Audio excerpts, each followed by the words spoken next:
So what are the perks of skipping breakfast for weight loss? Are there any real perks to this movement, or is this just a bunch of fluff? Let's find out. Welcome back, Weight Warriors. I'm Mike. I'm a fat guy who's trying to not be fat anymore by making lifestyle changes. In this video, I'm going to talk about skipping breakfast to support weight loss. But before we jump into the great breakfast debate, let's remind ourselves the importance of sustainable weight loss approaches.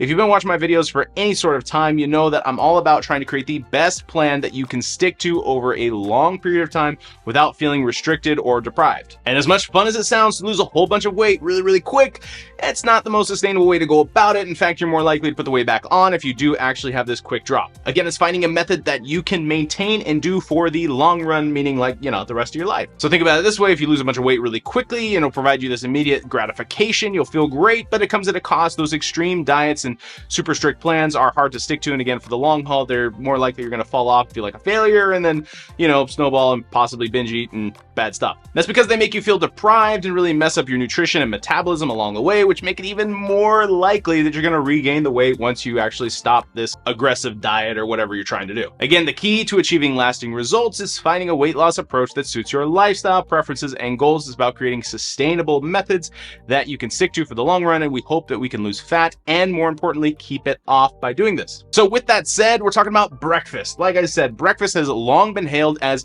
the most important meal of the day. So says my PE coach like 20 years ago. And we've all heard these things about it being the most important meal of the day, and you get it started with a good day, all this, da-da-da. But what does the science actually say? Let's take a look at the evidence and see if breakfast truly holds the key to shedding those extra pounds, or is it all about intermittent fasting now and cutting it out? A study conducted in the American Journal of Clinical Nutrition titled The Casual Role of Breakfast in Energy Balance and Health. Yeah, it's a bit of a mouthful. It was a randomized control trial on lean adults to investigate the role of breakfast in energy balance and health. Very similar to the title. The results indicated that skipping breakfast did not lead to any significant differences in weight loss compared to eating breakfast regularly. Now, that's one study that I found, but there are many conflicting studies on this, unfortunately. So it's really, I want to say it's important that I want to stress here that you need to assess your own preferences and the really enjoyment that you get out of breakfast. Some people really thrive on it. They need that morning meal to get them going, while others prefer to delay that first bite until later in the day.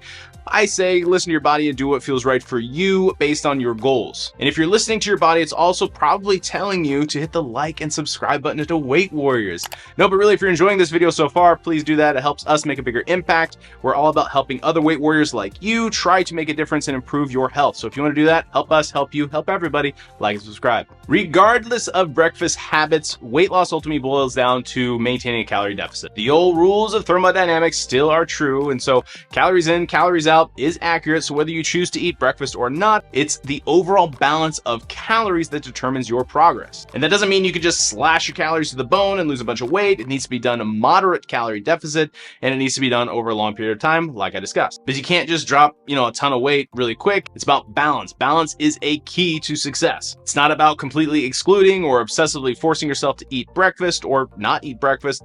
Find a middle ground that allows you to enjoy a variety of foods while maintaining a healthy calorie intake. Consistency is a huge factor in achieving your weight loss goals. And I'm not just talking about consistently eating breakfast or no breakfast. I'm going to talk about that, but being consistent day in, day out with your calorie deficit is huge. But even more helpful is to be consistent in when you schedule your meal times. By following a consistent routine, you train your body when to expect regular nourishment at really specific times, which really can help regulate hunger and cravings. Imagine it like this. You wake up each day, you follow a set morning routine, your body knows what to expect, and you provide it with the necessary fuel at regular intervals. This sustainability can help prevent mindless snacking, overeating, or impulsive food choices throughout the day. So the question, should you skip breakfast for weight loss? And the answer really isn't as black and white as a yes or no. It ultimately depends on your personal preferences, enjoyment of, breakfast, if you love breakfast food, if you kind of like that whole routine of waking up, making your breakfast, or having breakfast served to you, if you are super bougie. I think that's what the kids are saying nowadays. But more important than asking the question, should I eat breakfast or not, or should I do intermittent fasting or not, or should I do this diet or not,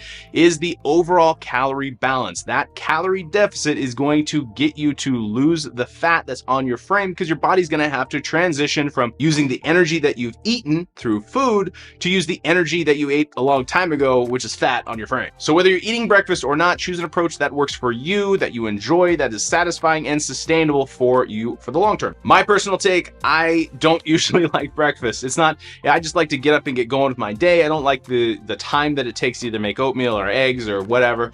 And so if it's a quick breakfast, which I have found oatmeal, instant oats is pretty quick, so I have been doing that more often, especially as I'm starting to do more resistance training. But as I say, resistance training is the only reason why I'm actually eating breakfast right now, because I'm trying to add more muscle and get stronger.